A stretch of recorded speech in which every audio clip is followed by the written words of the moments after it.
Okay, time for a new video. Welcome back to my channel, or hello if you're new. This is yet another Eurovision 2025 related video here on my channel, and today I'm going to be talking a little bit about the semi-final two first rehearsals that have now taken place in Basel, Switzerland ahead of this year's Eurovision Song Contest. As always, you're welcome to let me know your thoughts on anything I discuss in today's video by leaving a comment down below, and as always there are links in the description to my other social media pages. Check them out if you so wish. You may well have seen my recent video where I spoke about the first rehearsals of the semi-final 1 participants, and today, being May the 7th, those semi-final 1 acts have now rehearsed for a second time. We're starting to get more photographs and indeed video footage from those rehearsals, but I'll talk about them at another time.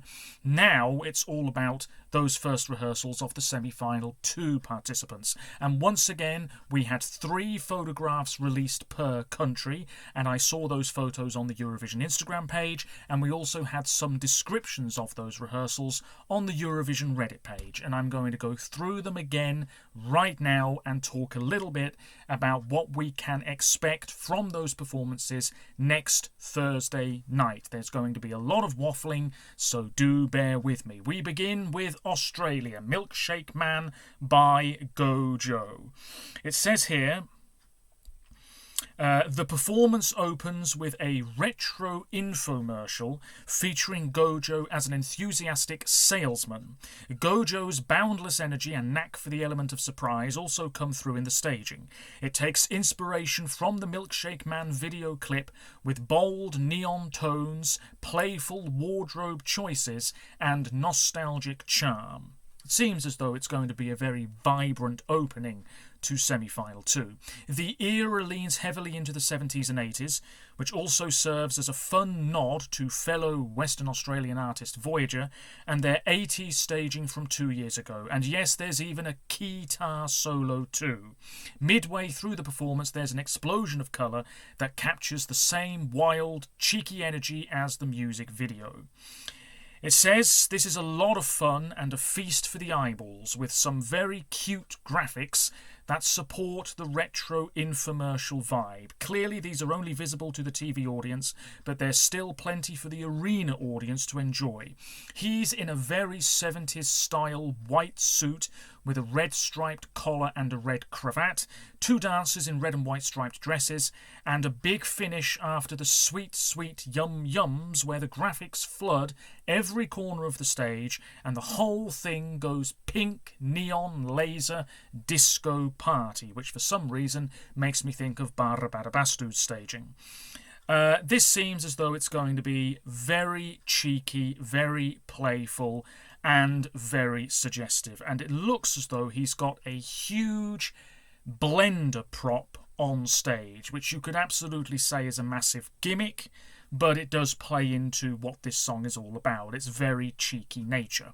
Just taking a look at the photos on Instagram, and I must say I wish they would post these in order, but nevertheless, he's topless with this red cravat around him.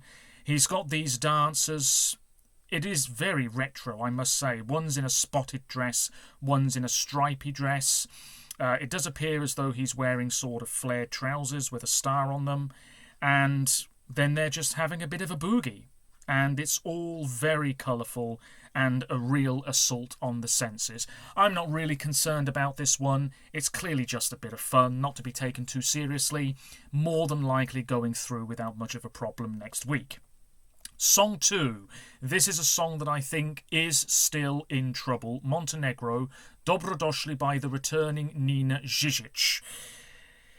It says here, her costume for this first rehearsal is similar to Monty's song, but also something else entirely. The mask remains until the first bridge into the chorus, but the white dress now has a huge white train and a built-in panel of structured fabric that creates a circular frame from above her head to below her knees. So imagine the circle that Vladana wore in 2022, but make it bigger and an integral part of a pure white dress, with Nina's red lipstick being the only colour. The there are some camera shots taken from the side where she almost looks like a swan. It's very dramatic. The LED wall features white light particles that come together to form swirling shapes on the LED wall, and there's also some very clever use of blue and white lighting that builds through the song. This performance is also less static than what we saw at the national final, helped by a much bigger stage. Nina starts in the centre, then walks to the frame stage for the big vocal finish.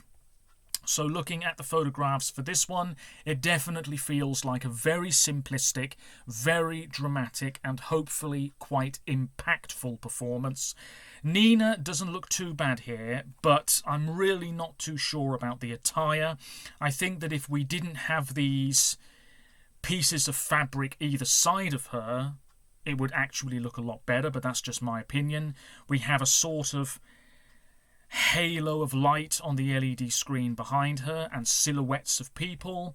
She's got the mask over her eyes. There seems to be a lot of dry ice around her feet and lots of swirling patterns on the backdrop. Really very simplistic, but then again the song is fairly simplistic. I'm not swayed yet to this being a qualifier. Obviously, we'll be getting the actual footage fairly soon. But even then, I still think this is probably in a spot of bother. Song 3 in semi-final 2 is Ireland. This seems like it's all over the damn place, Like a Party by Emmy. This performance has definitely had a glow-up. Emmy's silver playsuit has been replaced by a silver metallic dress with a pleated skirt, silver boots and a helmet-like hood. She starts the performance spotlit on a shiny metal platform in the centre of the stage that looks like a lunar module, with her brother on keyboards at stage level in front, wearing a metallic silver shirt and his trademark star-shaped shades, which for some reason makes me think of Elton John. There are 4 female dancers, all in silver trousers and black and silver vests, who dance in front of Erlend, Emmy's brother, during the chorus. It has the same vibe and energy we saw at the national final, but the routine is much more precise and polished. The biggest difference is the impact of the neon lighting and LED walls. The floating bones are gone, instead replaced by neon planets and animated marching space dogs for each set of bam bams. During the chorus, the main LED wall features a constellation that forms the shape of Laika the dog out of stars. There are also some big firework jets in the final chorus. So I can't help but feel as though this is going to be very enjoyable, quite camp, quite silly, and perhaps all over the damn place. Her outfit is not too bad. We have lots of lights behind her in this sort of ring. We've got dancers, we've got the smoke machine, and in the third photograph here we can see Laika, the constellation, on the LED screen behind them. Yeah, I'm sure it's going to be very enjoyable to watch. Maybe if I was younger I would be all over this one, but now I'm 32, maybe this just isn't really my cup of tea. And I can't help but feel as though it's still very junior Eurovision coded. But these are minor quibbles. It's really not that bad a song. I'm sure the performance is also not going to be that bad. And it definitely needed improving from the national final, because the Late Late Show and what have you, that's not really the platform at all for any Irish contender to shine. We know this. Moving on to Song 4, this is going to be Latvia Burman Laimi by Tautu Meitas. We've been wondering if they would retain the ethereal curtain we saw at Supernova, or whether they would lean more into the fairy forest vibe from the official video with a different staging concept. They are keeping the curtain. It's such a simple way to create atmosphere and intimacy, and the way this performance uses light on sections of the curtain to create pools of shadow is really immersive and hypnotic. In fact, the whole routine is more or less exactly the same as the Latvian national selection. The lighting is definitely more dramatic and powerful, and at one point the LED wall gives them tails to make them look like animals, which requires them to be in exactly the right place on the stage. stage. They are, and it looks really effective. Their costumes are also slightly different. Instead of the floaty dresses from Supernova, they are now all wearing matching gold catsuits with detailing that looks like branches and fins, and stunning gold headdresses that light up and change colour through the song. The national final performance for this was pretty decent, and it seems as though they've elevated it quite subtly, which is very pleasing indeed. Looking at the photographs here, I don't know whether it's something to do with their makeup, but I'm definitely getting a rather gothic vibe from the way that they look in these photographs. I don't mind what they've got on their heads. It looks like it's made of cellophane in this photograph. And then you've got one of them peeking out from the floating curtain. And this third image here, where they're sort of in silhouette and you've got the white light behind them, that is an absolutely wonderful photograph. That makes me very excited to see the whole thing. And maybe the way that this is going to be shot, maybe the way this is going to be presented on screen is definitely going to elevate this song's chances. Not sure it's going through, but I am excited to see the finished product. It's looking really good so far. Moving on to song 5, and this is going to be Armenia, Survivor by Pag, an entirely different staging from the national final. The first thing to note is the use of the Lego lights. Half of them have been lowered to barely above head height, with the other half maybe 8 feet above. They strobe and flash in sync with the bassline, and also create a structural effect on the stage that feels very dark and industrial. He begins his performance in the gap between the two halves of the lighting rig, lit with spotlights like he's in a tunnel. Most of the performance then takes place on a treadmill, flashbacks to Dima Bilan at the opening of Eurovision 2009, in the middle of the frame stage, where he sprints during the chanting sections of the chorus, then slows down for the low-tempo middle 8. The treadmill choreography is complex, but he has clearly been very busy in rehearsals, and the whole concept aligns really well with the pace and energy of the song. His outfit is also different. He is now wearing a black vest and studded black leather trousers.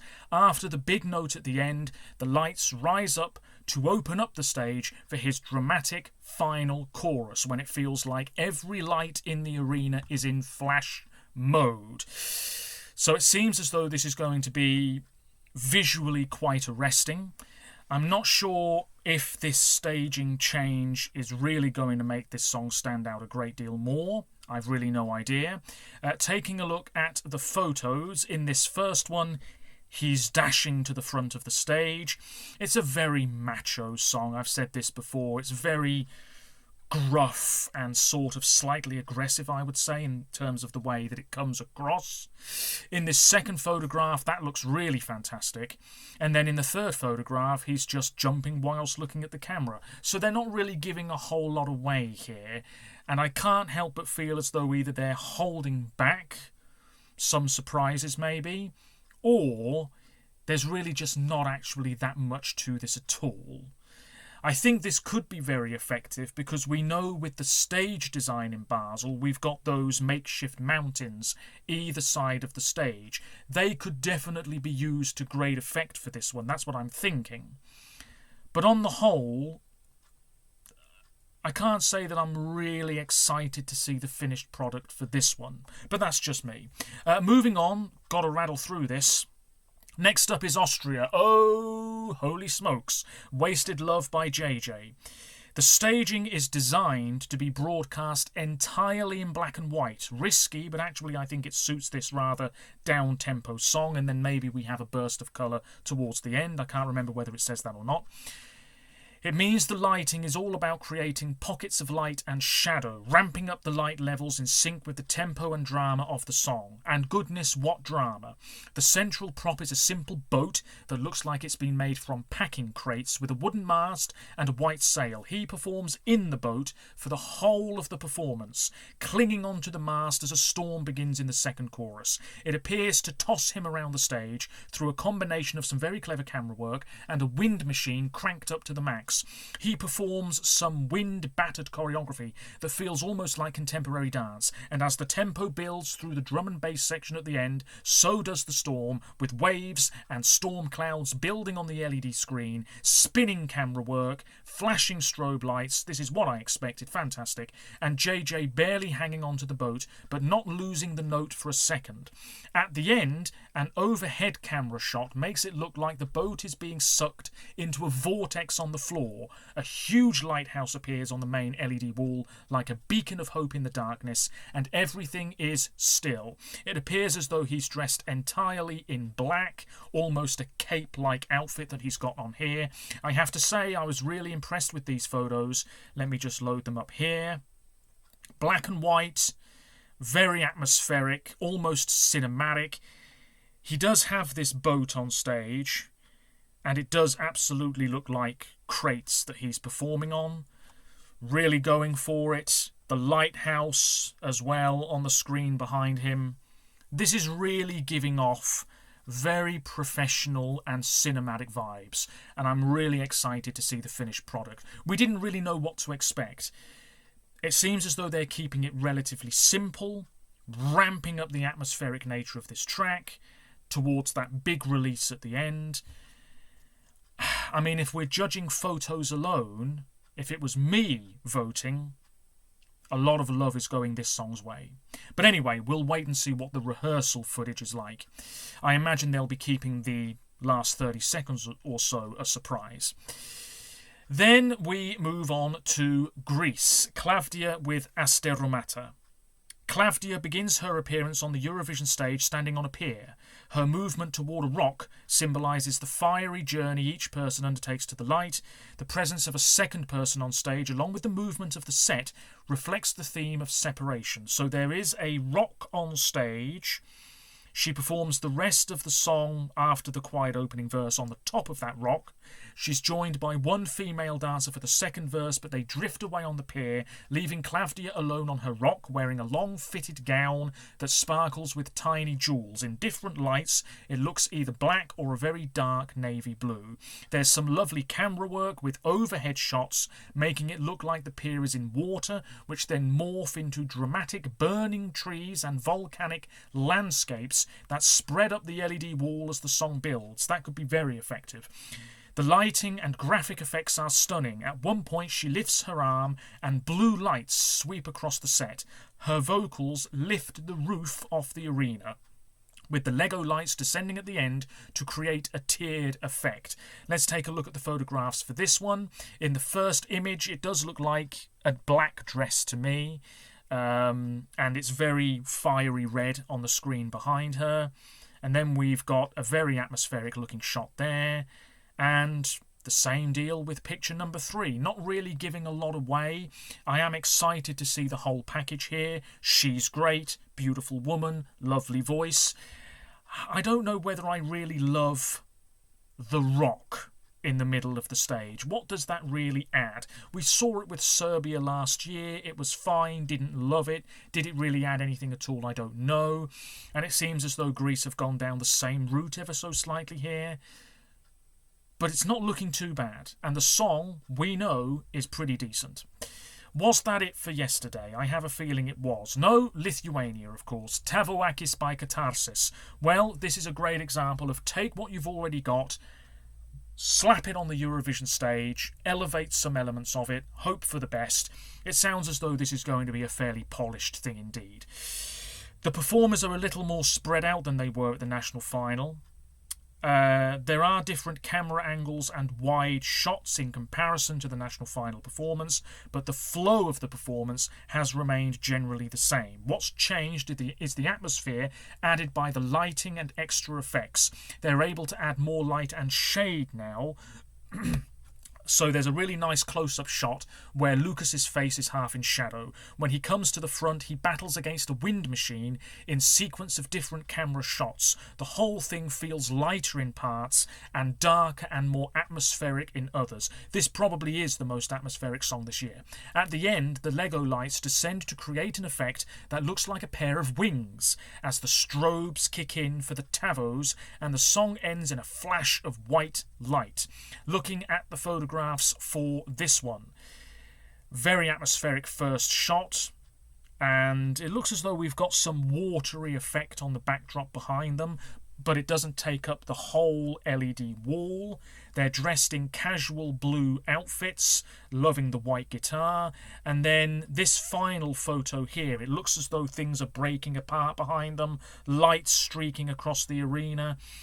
So it's very bright, and yet the band in this image look as though they're in darkness. So it's really playing with light and dark, and that could be incredibly effective live and make this song truly stand out from the field. So I would say job well done. That was it for the first batch of semi-final 2 first rehearsals. So now we move on to what happened yesterday, beginning with Malta, Mirjana Conte with serving, and I would say that she is serving. There's a big prop, a set of huge sparkly red lips holding a spinning disco ball, which is about 3 metres high and is in the middle of the stage. At the start, she's inside it, wearing a bright yellow dress with a huge skirt made from tiered netting with black sleeves. She's lifted out of the disco ball and the dress to reveal a catsuit that's the same style as the one from the Maltese national final, but now black and red and very sparkly. Her hair is also bright red. The dance routine remains similar, but her 4 dancers have swapped their outfits for red fishnets, strappy black underwear, well hello, and red fur jackets. The final chorus plays out on the frame stage, where the red Swiss balls appear for a bouncy finish. The graphics transition between graphic art, exploding flowers, and bouncing leopard visuals, dancing legs, very saucy, and words from the song, finishing with diva not down in huge letters. And we do have some pyro for this song as well. I've said it before, I'll say it again. I do not love this track, but she is really, really trying to deliver the goods here. And based on these photographs and that description I've just looked at again, she's doing a solid job. In this image here, I actually quite like her outfit, and the hair being red, it really suits her. Bouncing up and down on the ball, because why not? This prop, that doesn't look too bad either. And then that picture there is from the end of the performance with some pyros going up from the stage floor. It's going to be a camp old time. It's going to be a camp old time. But it's going to be a fun old time, and if anything, this performance is going to elevate the song massively. And she's delivering. She looks great. She's confident, she's owning the performance, she's in control of the song. I'm already getting that before we have video footage. I've got no concerns at all. This could really, really stand out next week. Moving on, after Malta, we have Georgia. Well,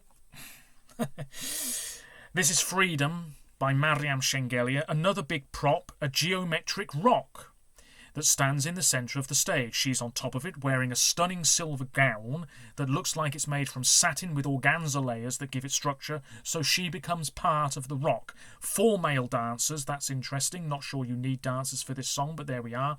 They're all wearing traditional Georgian coats in black, with close-fitting headdresses and black boots.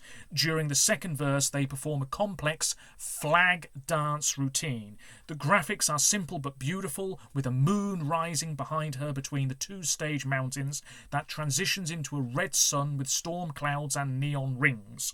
The graphics become faster and more dynamic as the song progresses. Blah, blah, blah. There's also a dress reveal.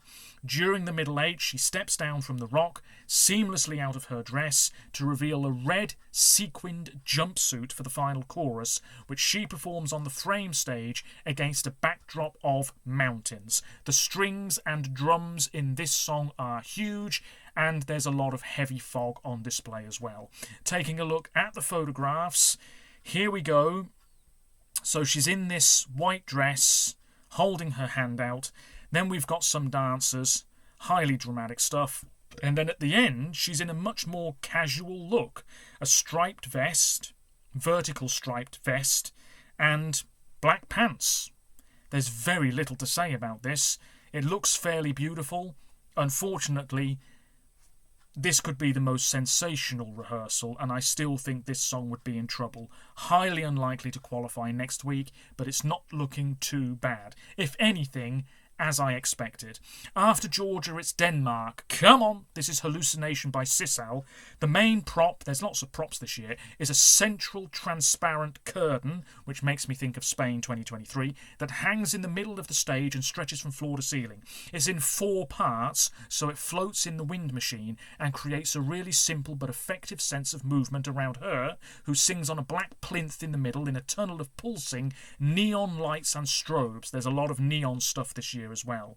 She performs the first verse in an entirely fabulous blue and white coat with hundreds of layers. It's like the Met Gala in here today.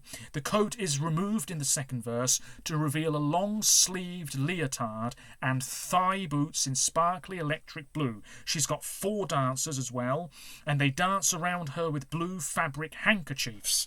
Well, mine's not blue really, but wahey. In the final section, the dancers are entirely wrapped in blue fabric as Sissal descends from her plinth and moves to the frame stage for the final chorus. No pyro. I imagine they will add some, surely, but that final note takes the roof off the venue all on its own. Really looking forward to this one. It's one of my favourites. It's also one of my friend Peter's favourites. So in this first photograph, that must be from the very start of the performance. And then the big reveal. The blue really suits her. She looks great. And I feel as though this is a performance where it's going to start off fairly intimate and close up, and then it's going to really open up and we'll see the stage and all of those lights in all their glory. That's what it feels like to me. It looks as though it has been improved already from what we had at DMGP, which is great. We know the vocals are going to be smashing, at least I certainly hope they are. Roll on the video footage, I say, for Denmark. Next up is Czechia, Kiss Kiss Goodbye by Adonis. It says here the main focus of this performance is his stage presence, vocals and charm. It's a clean, elegant concept using the latest lighting technology. The dance break and choreography have evolved for the Eurovision TV audience. He's wearing silver wide-legged trousers with a white top that's like a vest but with sleeves and white gloves. The staging is dramatically white, with strobing black shapes on the LED wall that make it feel like some kind of dystopian heaven. All right, George Orwell. During the second verse, 4 dancers in matching outfits join Adonis for a routine on a pure white floor. Then the Lego lights descend for an up-tempo dance break bathed in red strobe lighting. Hello, Red Sebastian. The references provided by the Czechia delegation make so much sense when you see it on stage and on screen. The white is a dramatic metaphor for a clean break, and Adonis delivering the dismissal in the lyrics through lots of close-up camera work is definitely a mood. No pyro or props in this run through. Looking at the photographs, don't love the outfit, but it's okay. He's got dancers all in white as well, very France last year. And then in this third photograph, he's wearing a sort of long flowing jacket with black shoulders. Very little is being given away here. I've got no more to add. It's a fine song. It's an outside bet to win this year's competition. But based on that description and the photos, I can't say I'm really gassed for this one, if you see what I mean. Something's missing. I feel as though many other songs, descriptions and photographs here are impressing me a great deal more. Got to be honest with you. After Czechia, it is Luxembourg. Oh yes, La Poupée Monte le Son by Laura Thorne. An up-tempo bop. There's been some changes to this one. She's got male dancers who combine 60s style moves with puppet references. Blah, blah, blah. She's now inside her own pink and red 1960s style doll's house with animated hands that reach in to reposition her through the opening sequence. The 5 male dancers wearing similar red velvet suits to the one from the Luxembourg Song Contest, but the way they interact with her is now a precision dance routine where her doll-like stiffness at the start relaxes through the performance into something more natural and human. She leads them down the walkway in the second verse, figuratively and literally leaving the doll's house behind, so the final section can play out on the frame stage. Her outfit is different. She's wearing a much more sophisticated version, in pale pink with corset-style lacing, paired with silver thigh boots, and then she's wearing a sparkly silver dress underneath. There are no female dancers in this version. Looking at the photographs, very playful. There's a clock on the screen behind her. She looks great. She's laying down on the stage floor at one point. That might be right at the very start of this song. And then there's this moment here, which might be right at the end of the song, where it's all very dramatic and she's striking a pose. Doesn't really give much away.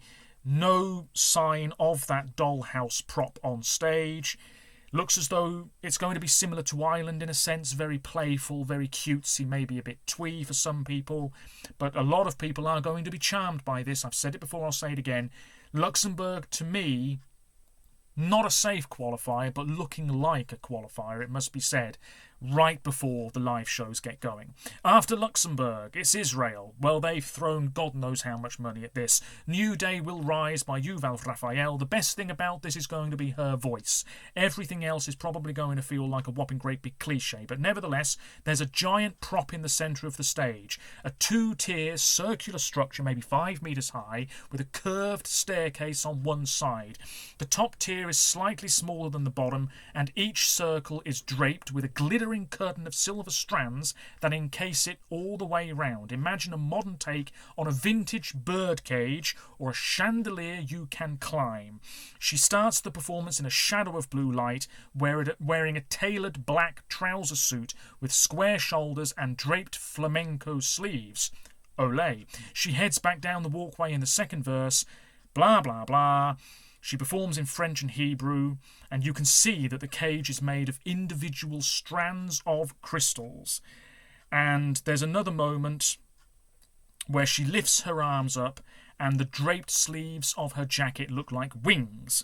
There's also a shower of fireworks in the key change chorus. Now, I must say, this prop looks like one of those things you get in laboratories where it's like 2 test tubes next to each other and you can pour in the dangerous liquids.